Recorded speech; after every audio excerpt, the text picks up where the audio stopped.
লোকটি তার গল্প শোনাতে শুরু করে এবং দৃশ্যগুলি অতীতে ফিরে যায়। আমরা সেই ভিক্টরের শৈশব দেখি যখন তার বয়স ছিল 12 বছর। ভিক্টর ছিলেন একজন খুব বড় বিজ্ঞানীর ছেলে এবং তারা চাইতেন যে ভিক্টরও যেন বড় বিজ্ঞানী হন, একজন ভালো ডাক্তার হন। অনেক চেষ্টার পর ভিক্টর খুব অল্প বয়সী বিজ্ঞানী হয়ে ওঠেন, কিন্তু তার বিজ্ঞানের কোনো লাভ হলো না। যখন ভিক্টর দেখলেন যে তিনি তার মাকে বাঁচাতে পারেননি, তিনি তার বাবার উপর রাগ করেন। কি লাভ এই বিজ্ঞানের জন্য, যার কারণে আমাদের মাকে বাঁচাতে পারলাম না। তার বাবা তাকে বোঝান যে যে কোনো মানুষকে জীবিত করা আমাদের সাধ্য নেই। আর এখান থেকে ভিক্টরের জীবনে একটি নতুন যাত্রা শুরু হয়। তিনি স্থির করেন যে তিনি এমন এক পদ অবশ্যই বের করবেন যার মাধ্যমে মৃত মানুষকে আবার জীবিত করতে পারবেন।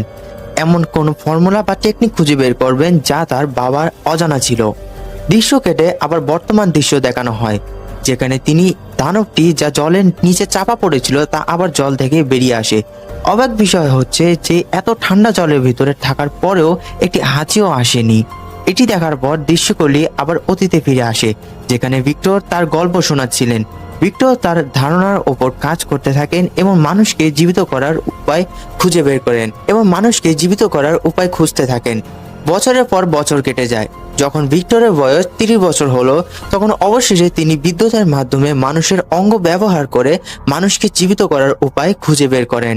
তিনি তার পরীক্ষা নিয়ে বড় বড় ব্যবসায়ীদের এক সবাই যান। সেখানে তিনি সবাইকে দেখান যে তিনি এক আধা মানুষকে একটি মেশিনের মাধ্যমে জীবিত করেছেন।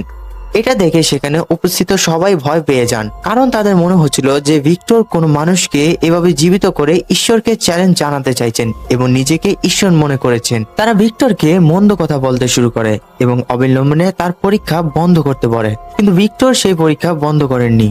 তার তৈরি হিউম্যানেটের দিকে একটি বল ছুঁড়ে মারেন। সেই হিউম্যানেটি বলটি ধরেও ফেলে এবং কথাও বলে। এটা দেখে সবাই ভয় পেয়ে যায় এবং সঙ্গে সঙ্গে ভিক্টরকে সেখান থেকে চলে যেতে বলে। কেউ তার পরীক্ষায় টাকা লাগাতে রাজি ছিল না।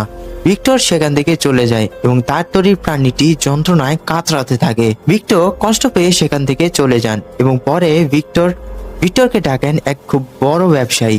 আসলে সমস্যা ছিল যে এই ব্যবসায়ীর কাছে প্রচুর টাকা ছিল, ব্যবসা ছিল, কিন্তু তার জীবনে খুব কম সময় ছিল।